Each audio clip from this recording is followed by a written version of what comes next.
Hello friends, welcome to get more info YouTube channel. आज के video में हम अगेन एक न्यू गवर्नमेंट स्कीम के बारे में जानेंगे। न्यू कहें या न्यू इसलिए क्योंकि फर्स्ट टाइम आप मेरे चैनल पर इस योजना के बारे में जान रहे हैं। वैसे ये योजना काफ़ी टाइम से चल रही है, जिसका नाम है पीएम मत्स्य संपदा योजना। इसका शॉर्ट फॉर्म PMMSY कहते हैं। ये एक सरकारी योजना है, प्रधानमंत्री योजना है। और आप सभी जानते हैं, अगर आप मेरे रेगुलर व्यूअर हैं तो आप जानते होंगे कि मैं जो सरकारी योजना है, कुछ तो अभी प्रेजेंट में जो चल रही हैं जिनमें आप आवेदन कर सकते हैं उनके लिए बताती हूँ, और कुछ मैं आपको ऐसी योजनाओं के बारे में भी जानकारी देती हूँ जो कि इंपॉर्टेंट होंगे आपके कंपटीशन एग्जामिनेशन के लिए। क्योंकि बहुत से छोटे छोटे क्वेश्चंस किसी भी योजना से रिलेटेड आपसे कई तरह के क्वेश्चंस किए जा सकते हैं, और आज के टाइम में इतना कंपटीशन है कि आपको गलती से भी एक भी आंसर गलत नहीं करना है, छोड़ना भी नहीं है। ये कोशिश आपकी रहनी चाहिए क्योंकि कंपटीशन काफी टफ है। ओके, तो पीएम मत्स्य संपदा योजना के बारे में हम डिस्कस करते हैं, जानते हैं। अगर आप भी इंटरेस्टेड हैं तो बने रहिए वीडियो में। तो अभी हम इसके पोर्टल पर हैं, आप देख रहे हैं प्रधानमंत्री मत्स्य संपदा योजना। और ये जो योजना है ये मत्स्य पालन विभाग, क्योंकि ये मत्स्य योजना है, मत्स्य मीन्स मछली। ओके, मत्स्य पालन विभाग से यहाँ पर ये योजना इसके अंतर्गत रन की जा रही है। प्रधानमंत्री मत्स्य संपदा योजना, या जिसका शॉर्ट फॉर्म अभी हमने देखा PMMSY। अगर हम यहाँ पर इसका उद्देश्य देखें तो भारत में मत्स्य पालन क्षेत्र के सतत और जिम्मेदार विकास के माध्यम से नीली क्रांति लाना है। आपने कंपटीशन एग्जामिनेशन दे रहे हैं तो आपने क्रांति के बारे में भी देखा होगा। पहले के टाइम में काफी क्रांति आई थी जो अलग अलग नाम से, दुग्ध क्रांति जिसको सफेद क्रांति कहते थे, नीली क्रांति जिसको ये मत्स्य जो विभाग है या मत्स्य पालन से रिलेटेड थी, ये नीली क्रांति। इसी को हम यहाँ पर देख सकते हैं, यानी मछली पालन से रिलेटेड ही ये योजना यहाँ पर है। ठीक है, आप इसके बारे में और भी जानकारी देख सकते हैं। कितने अनुमानित लाभार्थी यहाँ पर हैं, कितने कवर किए गए राज्य और केंद्र शासित प्रदेश हैं, तो 35 राज्य और केंद्र शासित प्रदेश इसके अंतर्गत कवर किए जा रहे हैं। स्वीकृत गतिविधियां में आप देख सकते हैं मछली परिवहन सुविधाएं, जलाशय और अन्य जल निकायों में पिंजरों, इतने हेक्टेयर पानी की संख्या, ये पूरा डिटेल आप यहाँ पर देख सकते हैं। चलिए हम नीचे जाएंगे और इस योजना के बारे में यहाँ डिटेल में जानेंगे। तो यहाँ दिया गया है मत्स्य पालन विभाग, मत्स्य पालन, पशुपालन और डेयरी मंत्रालय, भारत सरकार प्रधानमंत्री मत्स्य संपदा योजना लागू कर रही है।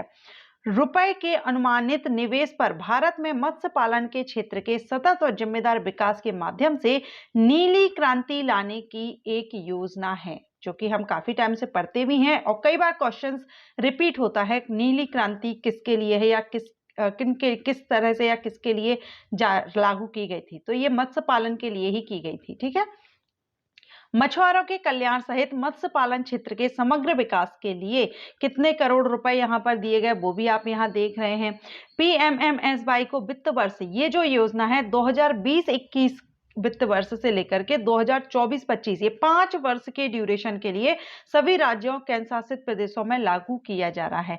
तो यहाँ पर एक क्वेश्चन ये बन जाता है कि ये जो योजना है PMMSY या प्रधानमंत्री मत्स्य संपदा योजना, ये किस वर्ष लागू की गई थी, तो ये 2020-21 के वित्त वर्ष 2020-21 वित्त वर्ष में लागू की गई थी। और ये कब तक के लिए, तो ये अगले 5 साल के लिए, यानी 2024-25 का ये जो वित्त वर्ष है यहाँ तक के लिए, यानी 5 साल तक के लिए ये सभी राज्यों और केंद्र शासित प्रदेशों में लागू की जा रही थी।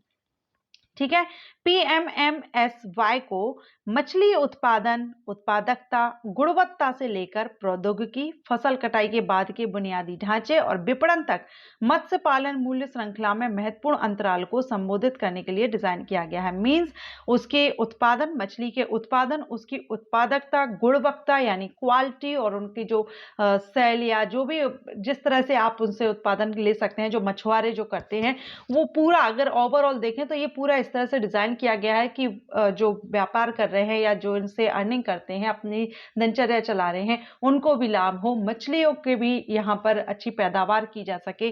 पूरी तरह से यहाँ पर इस तरह से इसका ढांचा तैयार किया गया है। और इसका उद्देश्य मछुआरों और मछली किसानों के सामाजिक आर्थिक कल्याण को सुनिश्चित करते हुए मूल्य श्रृंखला को आधुनिक बनाना और मजबूत करना है, ट्रेसेबिलिटी को बढ़ाना और एक मजबूत मत्स्य प्रबंधन ढांचा स्थापित करना है। तो अभी हमने इसके बारे में पढ़ लिया, आप चाहें तो इसकी वेबसाइट पर आकर के और पढ़ लीजिएगा।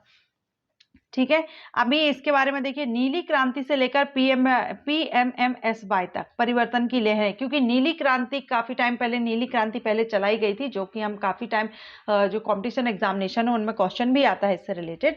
तो उसी से लेकर के अब ये 2000, देखिए, पूर्ववर्ती नीली क्रांति योजना की उत्पत्ति भारत के प्रधानमंत्री द्वारा रखी गई दृष्टि में हुई है। अब समय आ गया है कि नीली क्रांति शुरू की जाए, जैसा कि अशोक चक्र के नीले रंग में दर्शाया गया है। तदनुसार नीली क्रांति को दिसंबर 2015 में केंद्र प्रायोजित योजना के रूप में 5 वर्षों 15 से लेकर 20 के लिए 3000 करोड़ रुपए के परिव्यय के साथ एकीकृत जिम्मेदार और समग्र विकास प्रबंधन को उत्प्रेरित करने के लिए लॉन्च किया गया था। ठीक है। अब यहां पर हम इसके बारे में और भी देख लेते हैं, इसका उद्देश्य क्या है। तो पीएमएमएसवाई के पहले आप यहां पर उद्देश्य देख लीजिए। मत्स्य पालन क्षेत्र की क्षमता का टिकाऊ, जिम्मेदार, समावेशी और न्याय संगत तरीके से उपयोग हो। सेकंड, भूमि और जल के विस्तार, सघनीकरण, विविधीकरण और उत्पादक उपयोग के माध्यम से मछली उत्पादन और उत्पादकता को बढ़ावा। जो अभी हम ऊपर सारा ये पॉइंट पढ़ चुके हैं, वही सारे पॉइंट यहाँ पर भी किए गए हैं। कृषि जीवीय या निर्यात में मत्स्य पालन क्षेत्र का योगदान को बढ़ावा देना, क्योंकि एक बहुत बड़ी संख्या में जो मछुआरे हैं, हमारे देश की जो जनसंख्या है वो मत्स्य पालन पर ही डिपेंड है, तो उनकी स्थिति भी मजबूत हो, ये सब देखते हुए यहाँ पर इस योजना का, और आर्थिक हर तरह से हमारे देश में जो भी है, जिस तरह से भी हमारे देश की आर्थिक सहायता यानी आर्थिक स्ट्रॉन्ग जो स्थिति है वो स्ट्रॉन्ग होती है, उस तरह से सभी क्षेत्रों में प्रोत्साहन एंड बढ़ावा दे रहे हैं। तो इसी तरह से ये मत्स्य विभाग या मत्स्य पालन में भी यहाँ पर ये योजना लाई गई है। ठीक है। इसके बाद यहाँ आप देखेंगे मछली उत्पादन और उत्पादकता कितना है, तो ये इसके बारे में आप यहाँ पढ़ सकते हैं। घरेलू मछली की खपत को 5 किलोग्राम से बढ़ा करके 12 किलोग्राम प्रति व्यक्ति यहाँ पर करना है। ठीक है।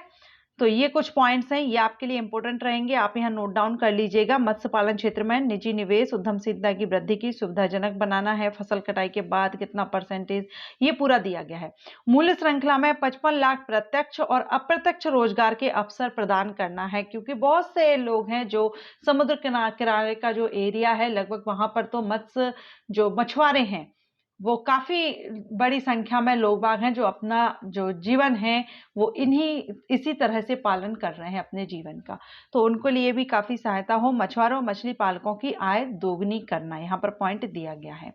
ठीक है। प्राथमिकताओं के बारे में आप देख सकते हैं, यहाँ पर पूरा बता दिया गया है। वही पॉइंट है जो हम देख रहे हैं अभी तक, सेम वही है। यहाँ पर कुछ लोगों ने अपनी कहानियां, अपने जो उनके जो मछली पालन, जैसे कि असम में रूपाई वाली व्हील मत्स्य पालन विकास की, यहाँ पर उन्होंने अपने बारे में बताया है कि किस तरह से उन्होंने जो मछली पालन है उसमें अपने आप को कितना ऊपर उठाया है या अपनी स्थिति को स्ट्रॉन्ग किया है। इसके अंतर्गत जो मछुआरे हैं उनको बीमा कवरेज, वित्तीय सहायता और किसान क्रेडिट कार्ड KCC की सुविधा भी प्रदान की जाती है। अब ये जो मत्स्य पालन योजना है, इसका मतलब ये नहीं है कि सिर्फ मछलियों को ही यहाँ पर जो ये योजना लाई गई है मछली पालन के लिए, तो ऐसा नहीं है। जो पानी में रहने वाले जो जलीय जीव हैं, जलीय खेती हम जिसको कह सकते हैं या एक्वाकल्चर हम जिसको कहते हैं, इससे रिलेटेड जितने भी जलीय वातावरण में रहने वाले जीव हैं, मछली है, शंख है, सैलाब है या अन्य जो भी जीव जंतु रह रहे हैं पानी में, उन सभी को, जबकि कृत्रिम तरीकों से मछली के प्रजनन और पालन और प्रत्यारोपण मत्स्य पालन कहा जाता है। ठीक है। सो आपको ये इंफॉर्मेशन अच्छी लगी हो, क्योंकि ये जो योजनाएं हैं, योजनाओं से रिलेटेड क्वेश्चन आपसे किए जाते हैं एग्जामिनेशन में, आप सभी जानते ही हैं। तो मेरी यही कोशिश है, और अगर आपको ये अच्छा लग रहा है इस तरह के वीडियोस, तो वीडियोस को लाइक एंड शेयर कीजिएगा, और आगे किसी अदर योजना के बारे में आप जानना चाहते हैं तो आप मुझे कमेंट कीजिएगा। Thank you.